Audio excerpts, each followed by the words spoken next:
Hey all, this is 012 Boku, and I'm coming at you with another review of, Legion of Superheroes.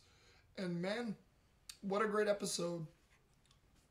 This was Legion of Superheroes. It was very good and very well done, and I have to say that, let's see, it was called Episode 6, Phantoms, and yes, the reason this is called Phantoms is because the episode starts out with Clark Kent back at the museum, just pondering about his past. He's watching kids be happy and admired by Superman. He notices the Phantom Zone projector gun, which traps phantoms, and he looks at it curiously. He notices it forms the Superman symbol around him. He touches it, and then it creates a portal as he accidentally fired it, and out comes a man named Drax, or a young boy, or man named Drax. I probably have to say around Clark Kent's age, who apparently was created in the Phantom Zone by General Zod, and who knows how many others. But Drax is released, and Drax notices it's all like Superman memorabilia and murals and everything and stuff, and he's upset by this. Clark asks who he is, and for any random reason, Drax attacks Clark, bringing him down. Drax escapes. Clark tells the Legion about it, and they're sort of like mocking him. Others are concerned, and then you have, I believe I have them all together. You have Lightning Lad, Brainiac 5, Saturn Girl, Phantom Girl, and Timberwolf, and Superman, Clark Kent, now in a Superman costume, off to find this Drax. Drax makes trouble for civilians, the science police, there's a whole bunch of stuff, and, the Legion get in the middle of this, and we now learn in this episode the science police is no fan of the Legionnaires of the Legion of Superheroes, and, it creates a whole bunch of problems. Drax and Superman are fighting. They're fighting these two beastie dog-type lizard creatures that Drax has with him. And, Drax keeps giving, the Legion and Superman the slip the whole time. Also, we hear how there's this voices talking to Drax, because Drax is, happy that he's free, but he notices how Drax is hearing these voices, but someone talking to him. I'm going to say possibly that could have been General Zod, because on Drax's costume, there's the General Zod symbol I noticed as he's around, and, my friend Jarek noticed how he had, the trappings and arm gauntlets of Doomsday and a few others who possibly could be in the Phantom Zone as well. And, it goes on. We have these things, and I think it was the next day, because it went from night and day pretty fast, and you have the Legion fighting with Drax again in huge, grand upscale fights, looking for his dogs in the sewers, checking them on the streets, Brainiac 5 researching things back at the, back at the, Legion headquarters. I can't believe I almost forgot that. And you have them, looking for him, and as they're, looking for him, you have Brainiac 5 pull out this kryptonite. And Brainiac 5 has this kryptonite that possibly, we don't know, memorabilia, maybe to use against Superman if anything happened. Other Kryptonians they may run into. We don't know why Brainiac 5 has this. Drax is looking for the Phantom Zone projector to set free the other Phantoms that are there to help him out, and, he's searching around wildly for it. He basically, the Legion can't find him, they're fighting his dogs, and then, Superman's realizing this is a distraction, and then you have Brainiac 5 being attacked by Drax, who, is hurting him, but he's not harming him, because he wants to know where the, Phantom projector is. All of a sudden you have, Brainiac 5, he goes into his vault, takes out the kryptonite, hopes it works on Drax. It has no effect on Drax whatsoever, and he said, my creators prevented me from ever feeling that stupid rock, so you're not going to stop me with that. And, Brainiac 5 still does what he can. He tries to fight against Drax. Brainiac 5 is in his full robotic form fighting Drax. And then, Drax has enough strength to still grab his hand and sort of start to crush it. Then you have Quark come back, and there's this huge fight between them. And then, they're fighting and fighting.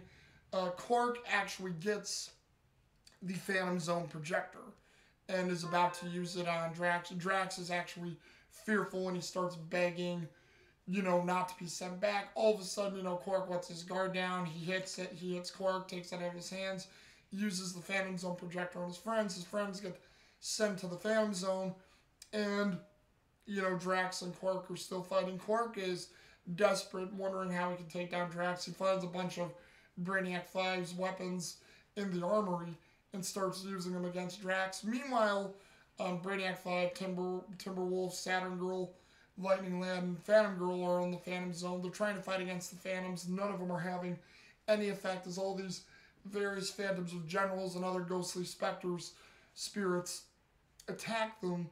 And as they're attacking, only Phantom Girl's having an effect. Phantom Girl actually has this awesome action scene, beating them all back and affecting them, but they're too numerous and they keep coming back too quick, and they're wondering what they can do. Brainiac 5 creates a shield to where, it's all around them, protecting them from the Phantoms, and, he's actually calculating how to get through, or how to get back to them, because I forgot to mention or maybe I did mention it, Drax destroyed the Phantom Zone projector as soon as his friends, or Quark's friends, went through it.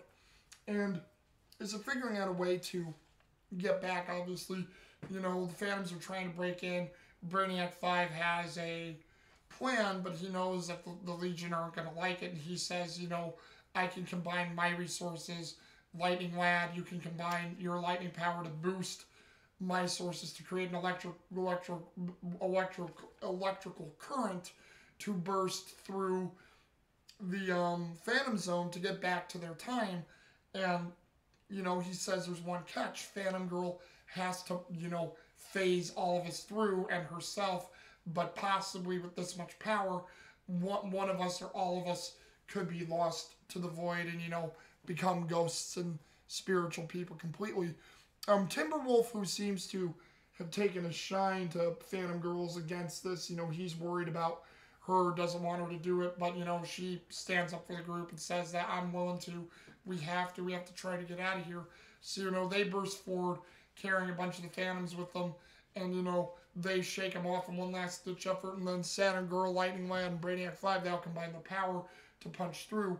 Meanwhile, you have Superman and Drax fighting each other. It's actually a pretty back and forth fight at this moment. All of a sudden, Drax gets the upper hand, and Drax is actually trying to put doubt in Superman, saying, you don't realize what your friends had. They had something that could stop you. And, Quark is still trying to figure out, Drax saying, why are you doing this? And he's like, because I'm evil. I was made to destroy you. I'm here to stop who you'll become since you obviously don't know. And, oh, and also Drax, at this point too, we learned earlier, he's the same genetic and chemical makeup as a Kryptonian as Clark Kent. So that's the other thing too, how he's a creation of General Zod. And, it almost seemed like, Drax was about to, Drax actually did take out the sphere that Brainiac 5 had that contained the kryptonite. He was about to say, here's a present that you're going to deal with in the future that bothers you. All of a sudden, you have the portal open up, the Legion come out, Quark kicks Drax in, and Drax goes back in the Phantom Zone, trapping him there as the portal shuts.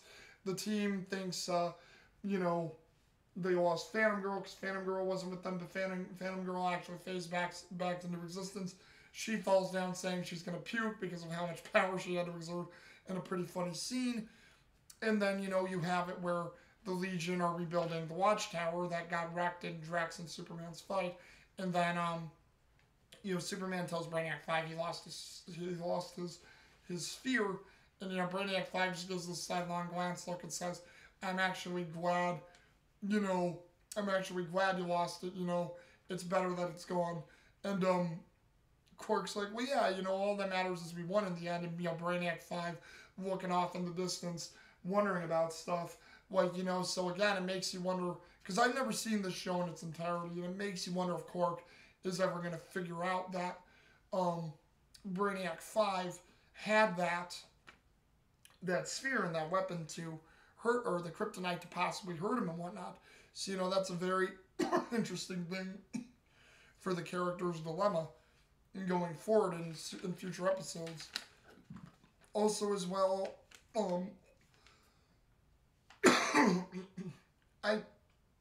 pretty much everybody in this episode did a great job. Everybody did pretty good. If there's two characters I have to say that sort of were on the down low, even though they did great voice acting in this, I have to say Kerry Walgren and Sean Harrison, who played Timberwolf. They really didn't have as much dialogue, but great stuff from Adam Wiley, Brainiac 5, Andy Milder, who played Lightning Lad, Yuri Lowenthal, Superman Clark Kent, Heather Hogan, Phantom Girl, and Greg Ellis, who played Drax. But I have to give it to, in this one, to just tell you guys, I'm going to give it to Greg Ellis, who played Drax, and Heather Hogan, who played Phantom Girl.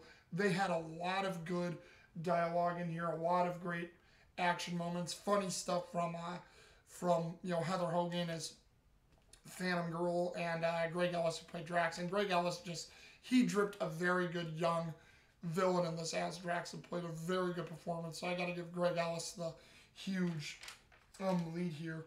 And anyway, this episode of Phantoms of Legion of Superheroes was a great episode. It was fun. It was entertaining. Great action. Probably the most action the show's seen so far from what I've given of this review. And what do you guys think? Just let me know down in the comments, and we can get this discussion going. And until then, this is 012 Boku coming at you with another short review. See you guys later.